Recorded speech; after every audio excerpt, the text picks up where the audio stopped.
The deep dive की इस खास पड़ताल में आपका स्वागत है। आज हम बात कर रहे हैं कोविन डेटा ब्रीच की, वो घटना जिसने कुछ समय पहले आप जानते हैं काफी हलचल मचाई थी। हमारे पास इससे जुड़े कुछ स्रोत हैं, कुछ लेख, कुछ नोट्स, और हमारी कोशिश है कि इन स्रोतों के जरिए ये समझे कि आखिर हुआ क्या था, ये मामला इतना अहम क्यों है, और भारत में डिजिटल सुरक्षा और लोगों के भरोसे के लिए इसके क्या मायने हैं। तो कहानी शुरू होती है काफी सनसनीखेज दावे से। आरोप ये लगा कि एक टेलीग्राम बॉट, उसके जरिए लाखों भारतीयों की निजी जानकारी लीक हो गई। और ये कोई ऐसी वैसी जानकारी नहीं थी, इसमें लोगों के आधार नंबर, उनके फोन नंबर और यहाँ तक कि सोचिए वैक्सीनेशन की स्थिति जैसी बहुत ही संवेदनशील बातें थी। बिल्कुल, ये वो जानकारी है जो सीधे सीधे हमारी पहचान से जुड़ी हुई है। हाँ, लेकिन फिर सिक्के का दूसरा पहलू भी सामने आया।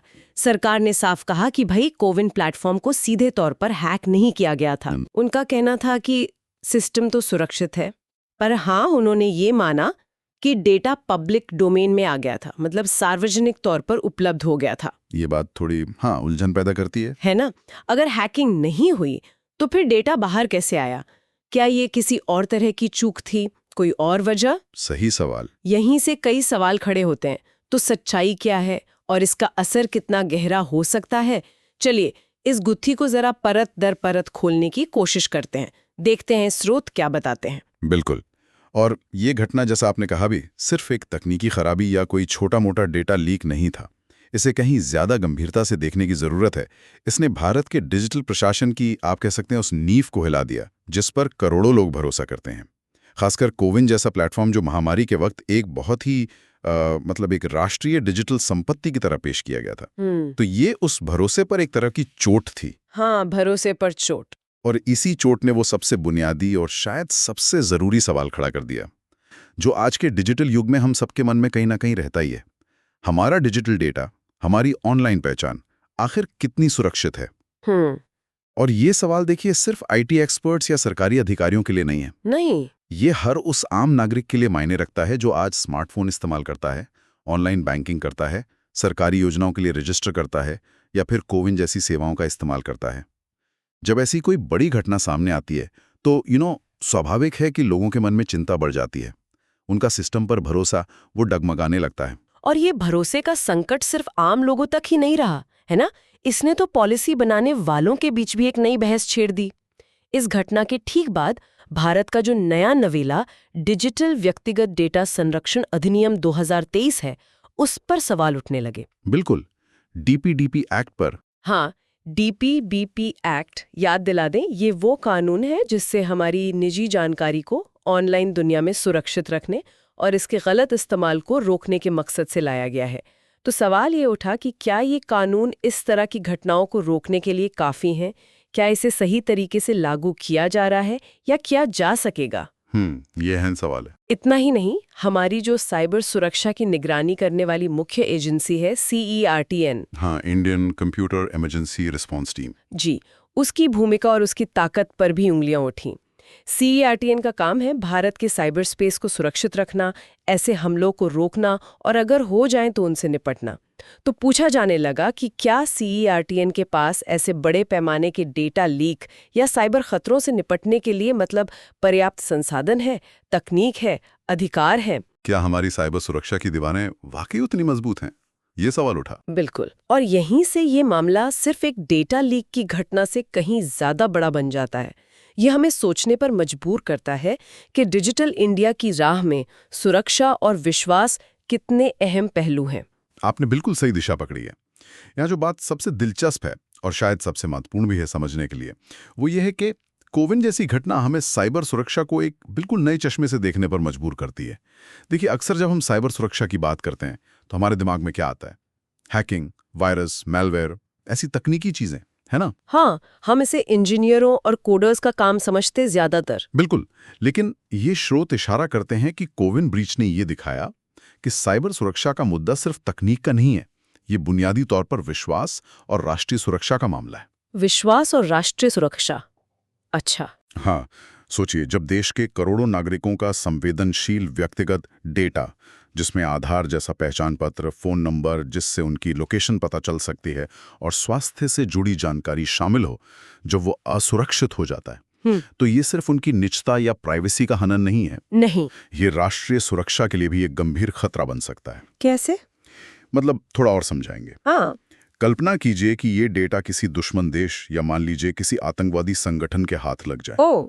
वो इसका इस्तेमाल जासूसी के लिए कर सकते हैं, लोगों को ब्लैकमेल करने के लिए कर सकते हैं, सही। समाज में गलत सूचना फैलाकर अशांति पैदा करने के लिए कर सकते हैं, या फिर किसी खास समूह को निशाना बनाने के लिए इस डेटा का विश्लेषण करके वो हमारे समाज की कमजोरियों का पता लगा सकते हैं। बाप रे, ये तो बहुत गंभीर बात है। हाँ, तो ये खतरा सिर्फ व्यक्तिगत नहीं है, ये सामूहिक है, राष्ट्रीय स्तर का है। इसीलिए ये मामला सिर्फ तकनीकी विशेषज्ञों, सरकारी एजेंसियों या कानून बनाने वालों तक सीमित नहीं रह जाता है।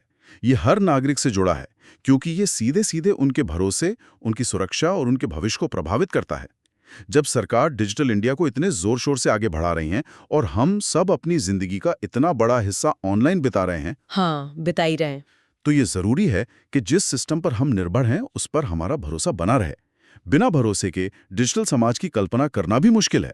ये वाकई एक सोचने वाली बात है, और मुझे लगता है कि यही सबसे बड़ी सीख है, खासकर उन लोगों के लिए जो अभी सीख रहे हैं, जैसे कॉलेज के छात्र या वो लोग जो सिविल सर्विसेज या दूसरी परीक्षाओं की तैयारी कर रहे हैं। हाँ, जहाँ डिजिटल गवर्नेंस और सुरक्षा अहम विषय हैं। बिल्कुल। और सिर्फ वही क्यों, हर वो इंसान जो आज स्मार्टफोन चलाता है, ऑनलाइन शॉपिंग करता है, सरकारी सेवाओं के लिए ऑनलाइन अप्लाई करता है, सबके लिए ये समझना जरूरी है।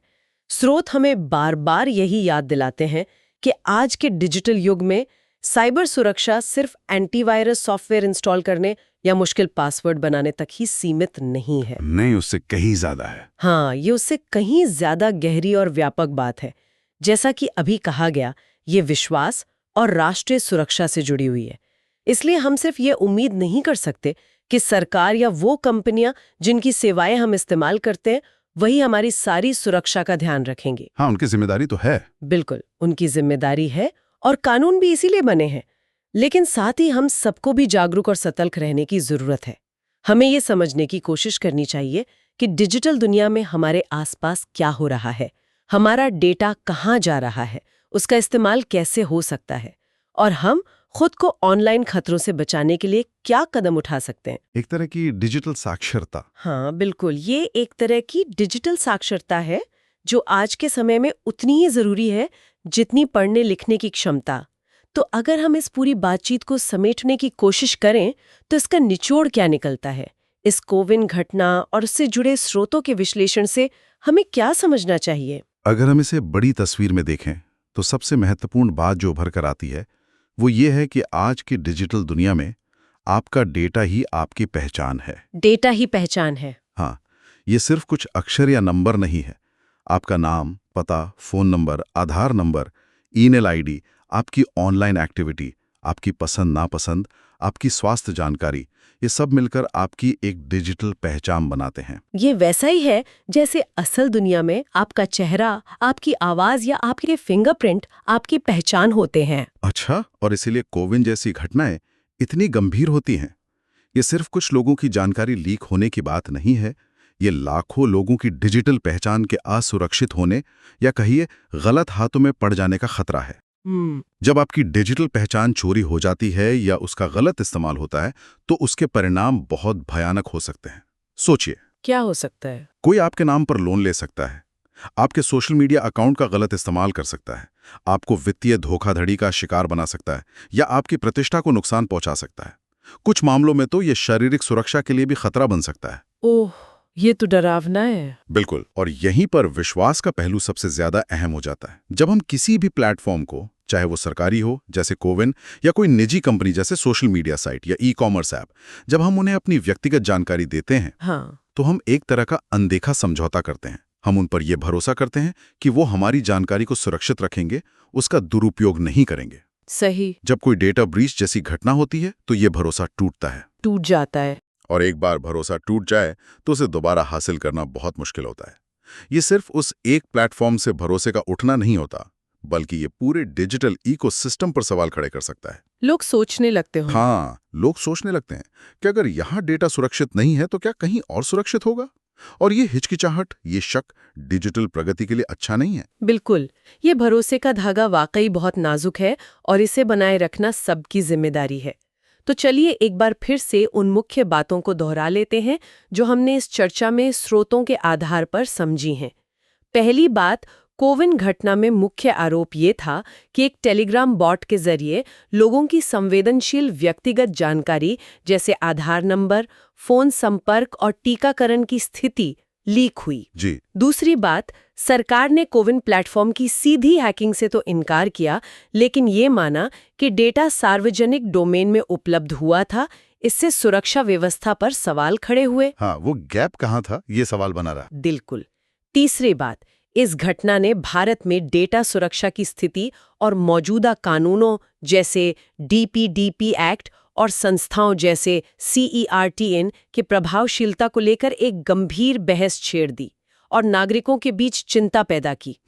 चौथी और बहुत महत्वपूर्ण बात, इसने साइबर सुरक्षा के मुद्दे को सिर्फ तकनीकी दायरे से निकालकर नागरिकों के विश्वास और राष्ट्रीय सुरक्षा के व्यापक संदर्भ से जोड़ा। हाँ, ये कनेक्शन बहुत अहम है। ये समझाया कि डेटा लीक सिर्फ प्राइवेसी का मुद्दा नहीं, बल्कि देश की सुरक्षा से भी जुड़ा हो सकता है। और पांचवी बात, इस पूरी घटना ने डिजिटल जागरूकता और सतर्कता के महत्व को रेखांकित किया।